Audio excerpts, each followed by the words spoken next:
Hello বন্ধুরা, আমি অনিতা ঘোষ, সুরুচি বাংলা রান্নাঘরে সবাইকে সাদর আমন্ত্রণ। আজ আমি নিরামিষ মোচার কোপ্তা কারি আপনাদের সঙ্গে শেয়ার করব। আসুন আর দেরি না করে আপনাদের সঙ্গে রান্নাটি আমি শেয়ার করতে চলে যাচ্ছি। ভিডিওটি মিস না করে পুরো দেখতে থাকুন। এখানে আমি এক বাটি মোচা নিয়েছি, তার সঙ্গে আমি একটা আলু সেদ্ধ করে নিয়েছি। এই মোচাটা আমি আগে ভালো করে বেছে জলে ধুয়ে ভাপিয়ে নিয়েছি। এখন আমি এই মোচার থেকে একটু জলটা চিপে নেব।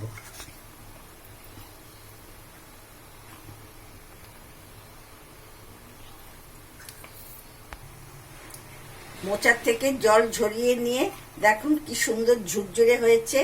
জলটা চিপে নিলে বেসনটা একটু কম লাগবে, আর না হলে বড়াটা শক্ত হবে না।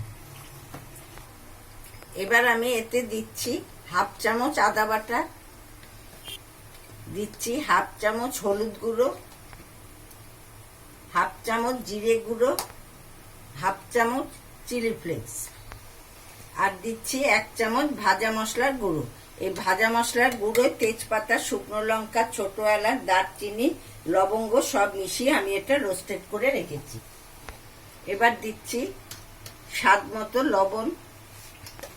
এখন আমি এই মশলাটা এর সঙ্গে ভালো করে মিশিয়ে নিচ্ছি।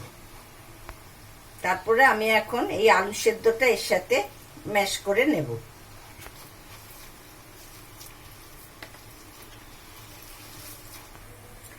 এখন আমি দিচ্ছি একটু বাদাম গুঁড়ো, আর দিচ্ছি 2 চামচ নারকেল কোড়া। নারকেল কোড়াটা দিলে কোপ্তার টেস্টটাই পাল্টে যাবে। আপনারা যদি নারকেল কোড়া কেউ না দিয়ে থাকেন তাও দিতে পারেন। এবার দিচ্ছি আমি বড় চামচের 1 চামচ বেসন। বেসনটা বেশি দিলে শক্ত হয়ে যাবে, আমি 1 চামচই দিচ্ছি, পরে লাগলে আবার দিতে হবে। আমি এখন এই সব উপকরণ একসঙ্গে আবার ভালো করে মেখে নিচ্ছি। আর স্বাদ মতো একটু চিনি গুঁড়ো আমি দিয়ে দিলাম, তখন দিতে ভুলে গেছিলাম, তাই এখন দিলাম। এখন আমি হাতে একটু তেল মেখে এই বলগুলো তৈরি করে নিচ্ছি।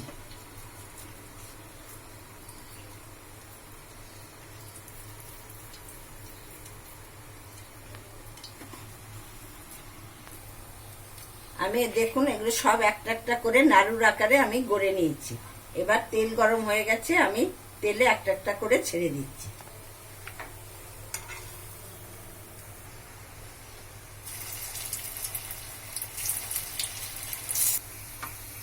দেখুন এক পিঠ ব্রাউন হয়ে গেছে। এবার আমি সবগুলো একটু উল্টে দিই।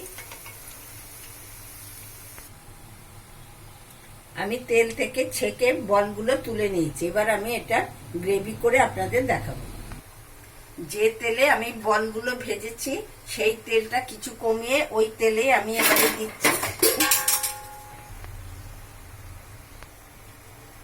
দারচিনি, ছোট এলাচ আর তেজপাতা।